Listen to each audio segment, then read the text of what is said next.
बिस्मिल्लाहिर्रहमानिर्रहीम अस्सलाम वालेकुम everyone, welcome to MSO education YouTube channel. दोस्तों, आज की इस वीडियो में हम बात करेंगे पीवीसी कार्ड से मुतालिक। सबसे पहले हम बताएंगे इसके साइज़ और फिर इसको जो डिज़ाइन किया जाता है और डिज़ाइन वाला एरिया। बेसिकली ये वाली जो वीडियो है, ये असल में हम डिज़ाइन से मुतालिक बताएंगे कि हम इस कार्ड की डिज़ाइन करेंगे जो एक स्कूल का कार्ड है और आइडेंटिटी कार्ड है। और बस ये मैंने आपको इसलिए दिखाया कि जैसे ये हार्ड कार्ड होता है ना, ये हार्ड कार्ड बनता कैसे। अभी हम आपको फ़ोटोशॉप पे स्क्रीन पर लेके आएंगे, वहाँ पर जो हम साइज़ लेंगे वो मैं आपको सारा बताऊँगा। असल बताना मकसूद ये है कि एक स्कूल में सैकड़ों बच्चे होते हैं, उन सब की डेटा एंट्री मुश्किल होती है इसी तरह की कार्ड बनाने के लिए। तो इन सब की डेटा एंट्री हम आसान कैसे बनाएं, यानी कार्ड एक मरतबा डिज़ाइन करें और उसमें हम सिर्फ डेटा एंट्री करें एक दफ़ा में, यानी मत जो इनका डॉक्यूमेंट्स आइए आपने डेटा एंट्री करना शुरू कर दिया, डेटा एंट्री हो गई, फिर उसके बाद सिर्फ प्रिंट भेजना होता है। तो इसी तरह ये डिज़ाइन शुदा कलरफुल कार्ड पे हम डेटा एंट्री कैसे करें और इस कार्ड को डिज़ाइन कैसे करें, ये सारी डिटेल हम आज की इस वीडियो में हम बात करेंगे। इसके बाद हमारा जो नेक्स्ट वीडियो होगी वो प्रैक्टिकली इस बात पर होगी कि ये कार्ड प्रिंट कैसे होता है, यानी इतना हार्ड कार्ड जो है ये प्रिंट कैसा होता है और इसके ये एजेस राउंड कैसे होते हैं, ये सारी डिटेल, और ये कितना का पड़ता है एक कार्ड और कहाँ से आप निकलवाए। तो ये सारी डिटेल इंशाल्लाह हम नेक्स्ट वीडियो में आपसे इस पर बात करेंगे। तो अभी चलें, तो चलिए देखते हैं, स्टार्ट करें। अच्छा, तो सबसे पहले हम यहाँ से फ़ाइल का साइज़ लेते हैं। फ़ाइल न्यू में गया और यहाँ पर पिक्सल्स को मैंने इंचज़ में कन्वर्ट कर दिए। और जो विड्थ है इसका साइज़ हम 3.5 आपने रखना है और हाइट मैंने 2 रखा, आपने 2.2 रखना होगा। रेजोल्यूशन 300, कलर मोड CMYK के, और ओके कर दे। तो ये इस तरह का एक साइज़ आ जाएगा आपके पास। और यहाँ से मैं क्या कर रहा हूँ, एक डिज़ाइन अपना बनाने के लिए रेक्टेंगल टूल की मदद से मैं बना रहा हूँ। आप पेन टूल की मदद से भी कर सकते हैं। ये मैंने एक इस तरह शेप अप्लाई किया और यहाँ ऊपर जाऊँगा फॉर्मेट बार में, फिल कलर में ख़त्म कर दूँगा। आउट लाइन को मैंने रेड कर दिया और इसकी जो लाइन की जो मोटाई है वो मैं कम करूँगा। तो इसके लिए मुझे क्या करना पड़ेगा, दोबारा ऊपर ही जाना पड़ेगा। यहाँ पर 3 को 1 कर दिया, 1 पॉइंट कर दिया और यहाँ से मैंने जो डायरेक्ट सिलेक्शन टूल लिया है उसी से इसके एज को मैंने पकड़कर नीचे की तरफ ड्रॉ कर दिया। अब यहाँ पर राइट क्लिक करके एंकर पॉइंट ऐड कर दिया और इसको नीचे की तरफ मैं लाया ताकि इसकी गोलाई बने। इसको इस तरफ खींचा और इसी तरह से हम यही गोलाई हम इस तरफ भी लेंगे। ये थोड़ा सा ऊपर करेंगे तो इसकी खुद ब खुद गोलाई बन जाएगी। हम ये ट्राई करके देखते हैं, अगर हमें ये अच्छा लग रहा हो तो सही, वरना हम दूसरा कोई डिज़ाइन बना लेंगे। अभी हमने जैसे ये देखें, फिल कलर में मैं गए, यहाँ से ग्रेडियंट्स अप्लाई किया और ग्रेडियंट्स को इन्वर्ट कर दिया। इसकी जो एंगल है वो मैंने हटा दिया। अब जो ब्लैक कलर है यहाँ पर मैं यहाँ पर अपनी मर्ज़ी का कोई कलर फिल करूँगा और जो वाइट वाली साइड है यहाँ पर मैं इसी ब्लू का दूसरा कलर फिल कर दिया। अब आउटलाइन मैंने ख़त्म कर दिया ऊपर से। अभी देख सकते हैं कि इस तरह का एक लुक आ चुका है। अब मैं इसी जो हमने रेक्टेंगल टूल से डिज़ाइन बनाया, इसी की मैं कॉपी लूँगा। यहाँ से लेयर पैनल में आप आएंगे, यहाँ नीचे ड्रॉ कर ले, ये इसकी कॉपी बन जाएगी। अब नीचे वाले को मैंने सिर्फ कलर चेंज करना है, यानी इसका जो लाइट इस तरफ है उसका उस तरफ कर देंगे, डार्क इस तरफ कर देंगे। अब ये शेप मुझे अच्छा नहीं लगा था तो इसलिए मैंने डिज़ाइन ही चेंज कर दिया। अब देख सकते हैं मैं यहाँ भी मैंने एंकर पॉइंट लिया और इसको ऊपर की तरफ ले गया तो इस तरह का डिज़ाइन बन गया। जैसे आप देख सकते हैं इसका भी मैंने जो बैक पे मैंने कॉपी ली है उसका भी मैंने इस तरह कंट्रास्ट कलर देना है।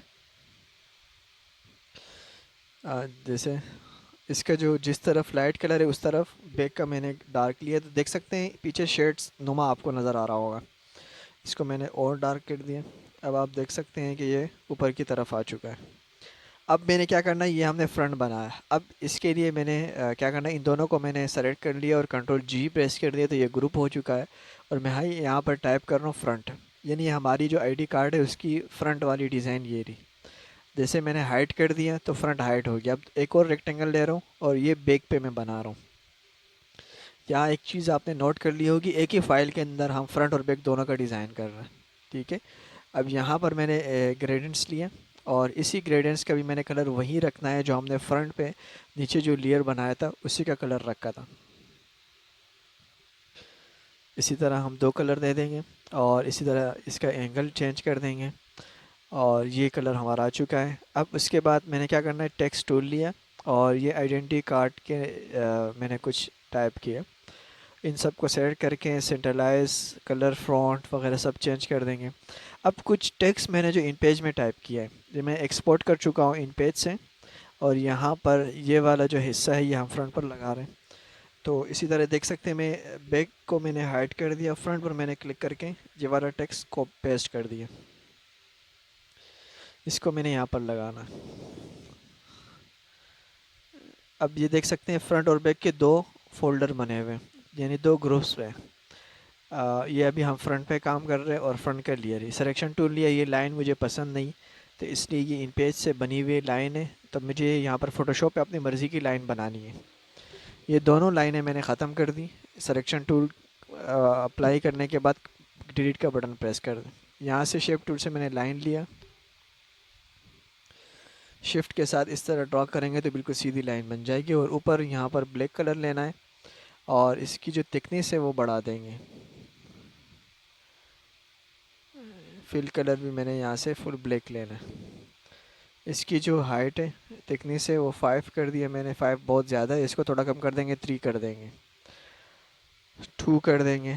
इसी तरह आप चेक करते रहें, जो अच्छा बारीक जैसे आपको महसूस हो इसी तरह करें। इसकी कंट्रोल जे से मैंने कॉपी ली, नीचे की तरफ लाया और इसको इस तरफ बड़ा कर दिया मैंने। कंट्रोल टी प्रेस करेंगे जब इसकी सिलेक्शन हो जाए तो राइट की तरफ आपने इसको खींचना है। इन दोनों को सेलेक्ट करके ग्रुप कर दिया और इन दोनों को फ्रंट वाले फोल्डर में मैंने डाल दिया। अब आप देख सकते हैं कि ये सारी चीज़ें मैंने फ्रंट में डाल दिया। फ्रंट को मैं हाइड करूँगा तो ये हाइड हो जाएगा। अब फ्रंट को मैंने हाइड कर दिया, बैक पर हम काम करेंगे। अब बैक पर मैंने ये वाले टेक्स्ट सारे अप्लाई करने हैं। ये मैं थोड़ा सा स्पीड अप से करूँगा क्योंकि फ्रंट पर जैसे ही हमने टेक्स्ट अप्लाई किया सेम यही होगा। इन सब को सेलेक्ट कर दिया और यहाँ से मैंने लाइन बनानी है, ठीक है। हर एक टेक्स्ट के आगे लाइन बनेगी, इसकी वही साइज़ रखना है। कंट्रोल जे प्रेस करके इसकी कॉपी बना रहा हूँ और अपने कीबोर्ड से जो हमारा एरो का बटन होगा यानी तीर का बटन जो है उसी से मैं नीचे ला रहा हूँ। इसी तरह इसको मैं जहाँ ज़रूरत पड़ती है इसको खींचने की वहाँ मैं खींच रहा हूँ।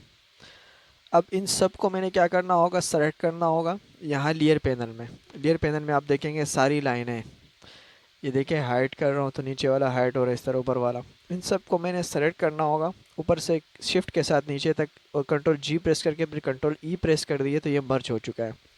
अब इसको ये चूँकि ऑब्जेक्ट बन चुका है तो अब इसको हम डिलीट कर सकते हैं।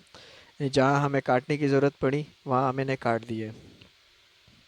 अब देखिए कारामद है, इसके नीचे लाइन है, इसको मैंने इस तरह सेलेक्ट करके डिलीट का बटन प्रेस कर दिया तो ये डिलीट हो गया। अब ये ता वाला भी डिलीट कर दिया मैंने।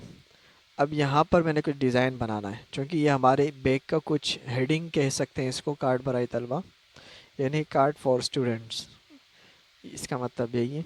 और इसी की मैंने कॉपी लेनी है 2 और इसी तरह इसको नीचे की तरफ लाना है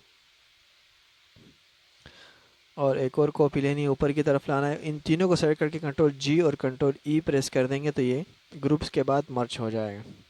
इन सब को डिलीट कर दिया। अब क्या करना है, मैंने ऊपर हेडिंग का कलर चेंज कर दिया। ये देख सकते हैं हमारा फ्रंट और बैक दोनों तैयार हो चुके हैं। अब इन सारी फाइलों को मैंने, अच्छा ये लोगो है ये मैंने फ्रंट पे लगाना है। ये लोगो मैं जहाँ पर अभी अप्लाई कर रहा हूँ वहाँ पर आप पिक यानी तस्वीर की जगह भी लगा सकते हैं। यानी रेक्टेंगल टूल लेना है और रेक्टेंगल टूल लेने के बाद आपने यहाँ इस तरह फ़ोटो के लिए जगह अप्लाई करनी है। एक और लोगो मैंने लिया।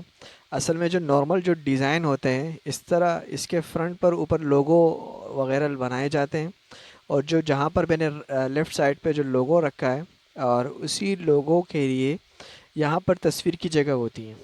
तो अगर आपने तस्वीर रखना होगा तो तस्वीर रख सकते हैं। अच्छा मैंने अभी देखे नीचे जो हमारा बैकग्राउंड था उसी पर यहाँ पर मैंने पैटर्न अप्लाई करना है। पैटर्न आप देख सकते हैं मैंने अक्सर वीडियोज़ में पैटर्न अप्लाई करता रहता हूँ। हमारे जो बुक्स कवर के डिज़ाइन होते हैं या जितने भी डिज़ाइन होते हैं, और ये पैटर्न मैंने कस्टमाइज़ बनाया हुआ है। इस पर मेरे अलग सी वीडियो बनी हुई, आप चैनल पर जाकर देख सकते हैं प्लेलिस्ट में। इसी पैटर्न की मैंने ओपेसिटी यहाँ से कम करनी है और ओके प्रेस कर दें तो हमारा बैकग्राउंड इस तरह बन चुका है। और उसके बाद हमने यही एक ही बैकग्राउंड है जो फ्रंट और बैक दोनों पर नज़र आएगा आपको। अब मैंने क्या करना है कि जो हमारे फ्रंट का जो टेक्स्ट है वो सारा फ्रंट में ही जाएगा। ये लोगो मैंने ऊपर कर दिया। अब यहाँ पर कुछ और टेक्स्ट मैंने अप्लाई करना है, जैसे कि मोहर इदारा यानी स्कूल स्टैम्प यहाँ पर लगेगा। इसके ऊपर लाइन लगानी होगी मुझे। ये लाइन थोड़ी छोटी करके, यानी एक ही मरतबा मैंने लाइन बनाई थी क्लास के लिए, तो वो यहाँ पर भी मैंने पेस्ट कर दी। अब देख सकते हैं हमारा फ्रंट डिज़ाइन हो चुका है। और इन सारे फ्रंट की जितने भी फाइल है ये मैंने फ्रंट वाले फ़ोल्डर में ले जाने। ये आ चुका है फ्रंट में।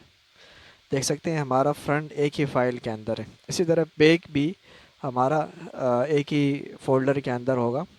मैं जैसे ही इस फ्रंट को हाइड करूँगा तो बैक नज़र आएगा पीछे। अब मैंने control save S alter S press कर दिया, तो इसको सेव एस करना है, जीपीजी फाइल में कन्वर्ट करना है। ये जीपीजी फाइल में इसको अलग अलग सेव करना होगा। जैसे फ्रंट को मैंने जीपीजी कर दिया, अब मैंने इसको ओपन कर दिया फ़ोटोशॉप में और कॉपी करके यहाँ पर A4 वाले पेज पर आपने इस तरह लगाने हैं। फ्रंट आपने यहाँ लगाना है, बैक दूसरी तरफ लगाना है।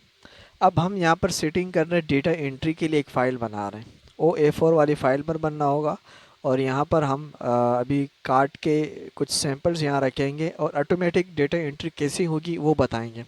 लेकिन शायद हमारी वीडियो काफ़ी लंबी हो रही है, 11 मिनट से ऊपर जा रही है, तो हम ऐसा करेंगे कि इसके लिए नेक्स्ट वीडियो में हम बात करेंगे। तकरीबन वो भी 10 से 15 मिनट। अगर हम दोनों को मर्ज करेंगे तो हमारी वीडियो 20 मिनट से ऊपर हो जाएगी, तो आपको देखना मुश्किल हो जाएगा। तो नेक्स्ट वीडियो इंशाल्लाह कल देखिएगा। और उम्मीद करते हैं कि यहाँ तक आपको बहुत कुछ समझ आ गया। अगर कोई क्वेश्चन हो तो नीचे कमेंट सेक्शन में ज़रूर करें, ताकि कल की वीडियो में मैं इस बारे में जवाब दे सकूँ। तो इंशाल्लाह कल आपको बताया जाएगा कि यहाँ पर डेटा एंट्री के लिए आप फ़ाइल कैसे बनाएं, यानी एक साथ सारे तलबा सारे स्टूडेंट की डेटा एंट्री करें। Thank you for watching. लाने का बाद।